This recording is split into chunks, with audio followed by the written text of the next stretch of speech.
Onlayn qumar aləmində ən böyük yalan random, təsadüfi anlayışıdır. İnsanlar elə bilir ki, ekranda fırlanan slotlar və ya paylanan kartlar tamamilə sansa bağlıdır.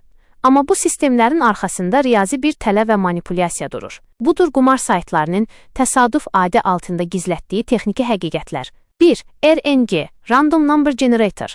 Yalanı normalda lisenziyalı oyunlarda RNG, təsadüfi ədədlər generatoru istifadə olunmalıdır. Amma Pinup, 1xBet və bənzəri qeyri-səffaf saytlarda bu sistem Adaptive RNG ilə əvəz olunur. Necə işləyir? Sistem sənin balansını, nə qədər vaxtdır oynadığını və uduzma limitini izləyir. Manipulyasiya. Əgər sən böyük məbləğdə pul yatırmısansa, alqoritm random nəticəni elə tənzimləyir ki, uduz simvolları bir-birindən cəmi bir xana fərqlə dayansın. Bu, səndə az qala qazanırdım hissi yaradaraq daha çox pul qoymağına səbəb olur. 2. RTP, Return to Player və yemləmə siyasəti hər bir slot oyununun bir RTP, oyuncuya qaytarılan faiz göstəricisi olur. Məsələn, 9-6.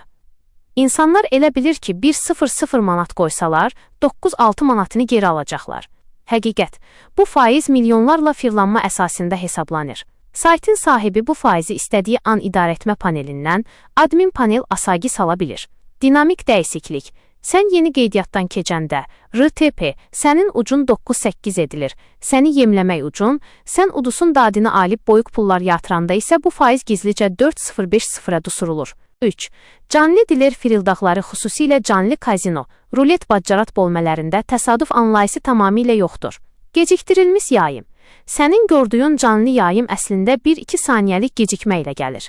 Bu vaxt ərzində proqram təminatı bütün mərcləri analiz edir və topun hara düşəcəyini saytın ən az itirəcəyi variant üzərinə qurur.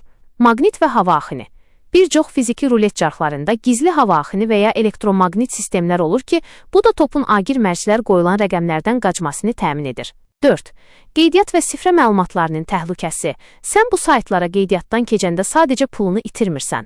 Məlumat satisi. Sənin telefon nömrən, sifrən və şəxsiyyət vəsiqəsi məlumatların digər firildaqçı şəbəkələrə satilir. Sifrə eyniliyi. Əgər qumar saytında istifadə etdiyin sifrə bank və ya e-mail sifrənlə eynidirsə, sistem avtomatik olaraq digər hesablarını da riskə atır. Xülasə, bu saytlar bir xeyriyyə cəmiyyəti